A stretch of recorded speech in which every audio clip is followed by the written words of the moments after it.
So a paper with 42% of documentation troubles usually tells me that probably the student's having a little bit of problem with confidence and creativity, more than that they should have some kind of, like hamburger looking mask across their eyes and a sinister laugh. That's not what I see when I see a paper with 42%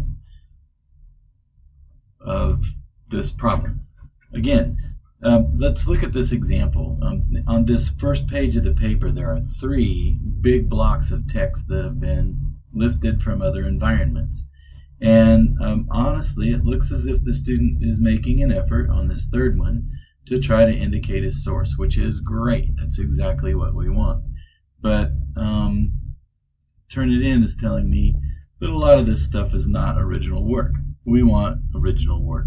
So let's try to figure out maybe what we could do with the first page of this paper to make it better and to make it honestly that student's work. So here we have it. This is the first page, and you might recall that we had some trouble with some borrowing here.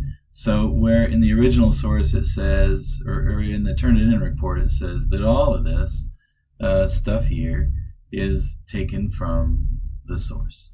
So let's just start with this little piece right here. Picture an image of an emaciated child with flies buzzing around his face, protruding rib cage, runny nose, extended hands towards the camera. Well, that's a really potent way to start a paper. That's a great way to get attention. That's, frankly, what they do with those advertisements. That's the very content of this paper. So I get why she did that. I don't have trouble with that at all. What would be better, however, is if the student crafted their own. So wrote whatever it was that they thought was suggestive of this kind of situation. So hold on a second. Shazam. This is my, just 30 seconds version of how to revise that. Even though it's a close paraphrase and I probably still need to indicate the source somewhere along the way, it's not a direct lifting of the words. It's consistent with the same idea, but it's mine now. That's what you need to do.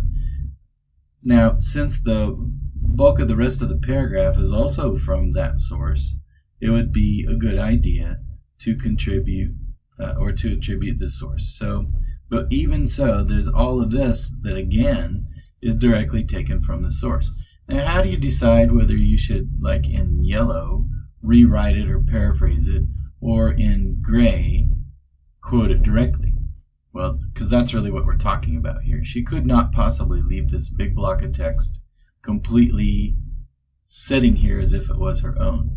If she wanted to be at least on the up and up about it and accountable for it, she would put it in quote marks. Okay, so while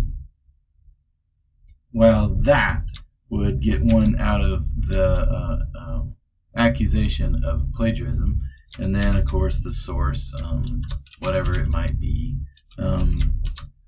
that's going to get one out of a situation of plagiarism. Then you have to ask yourself, well, okay, is it really that important for me to quote that particular block of stuff? And if that's the case, when and how am I going to decide? Because here's another direct big block of stuff. Here's another direct big block of stuff. So, what's going to be my dividing line? Yeah, sure. I could go along and put everything in quote marks and document it like that to get over the problem that we see on the other page here. Then it's no longer plagiarism, at least, which is awesome. But is it really the best way to deal with the content? That is the question, and I hope to address that in the next segment.